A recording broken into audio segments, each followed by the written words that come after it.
हरियाणा में लोकसभा की 5 सीटें जीतकर कांग्रेस खुद को निश्चिंत समझ गई थी। अब हवा का रुख पलट चुका है, उसे विधानसभा चुनाव जीतने की जद्दोजहद नहीं करनी पड़ेगी। जीत तो अब खुद ब खुद दौड़ी चली आएगी अपने आप। अपने इसी अति आत्मविश्वास के कारण कांग्रेस को आज यह दिन देखना पड़ा।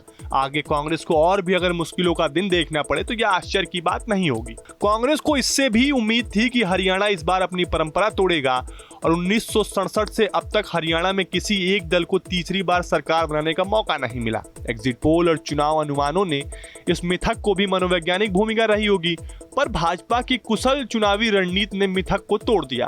भाजपा एंटी इनकम्बेंसी का आकलन 2019 में ही कर चुकी थी, जब मनोहर लाल खट्टर के नेतृत्व में चुनाव लड़ी थी। चुनाव में 2014 के मुकाबले 7 सीटें कम आई थी। भाजपा को 2014 में 47 सीटें मिली थी, जबकि 2019 में 40 सीटें आई।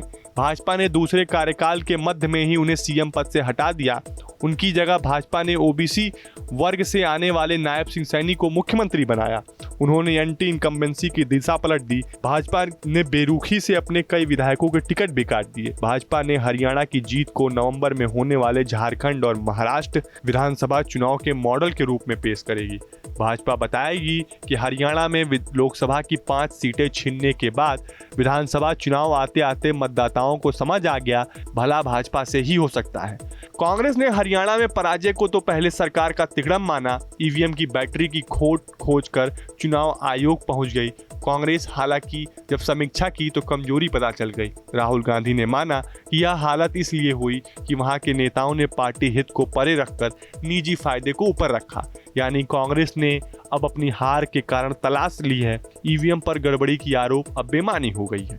हरियाणा चुनाव के नतीजों ने विपक्षी एकता में भी खटपट पैदा कर दिया है। शिवसेना उद्धव गुट के संजय राउत और प्रियंका चतुर्वेदी ने सहयोगी दलों की उपेक्षा का आरोप कांग्रेस पर मढ़ा है। समाजवादी पार्टी और आम आदमी पार्टी से कांग्रेस गठबंधन नहीं कर सकी। अखिलेश यादव ने तत्काल इसका बदला उत्तर प्रदेश में विधानसभा उपचुनाव में ले लिया और 10 सीटों में होने वाले उपचुनाव में 5 सीटें कांग्रेस मांग रही थी।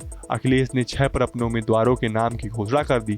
हालांकि जिन 10 सीटों पर चुनाव होने हैं उनमें पहले से ही 4 पर सपा काबिज है। फिलहाल जिस प्रकार हरियाणा चुनाव के बाद इंडिया गठबंधन में एक उठापटक का दौर चल रहा है, उससे कहीं ना कहीं एक कयास ये भी लगाए जा रहे हैं कि ऐसा न हो कि महाराष्ट्र और झारखंड के चुनाव आते आते कहीं इस गठबंधन में फूट पड़ जाए और ये गठबंधन के जितने भी सहयोगी पार्टियां हैं वो अलग थलग होकर अलग थलग चुनाव लड़ने की भूमिका में आ जाए। फिलहाल आपको हमारा ये वीडियो कैसा लगा हमें कमेंट बॉक्स में जरूर बताएं। देश और दुनिया की तमाम और यूपी उत्तराखंड की हर छोटी बड़ी खबर के लिए न्यूज स्टेट चैनल को सब्सक्राइब करना ना भूलें। न्यूज नेशन अब व्हाट्सएप पर खबरों के ताजा अपडेट के लिए न्यूज नेशन के इस क्यूआर कोड को स्कैन करें।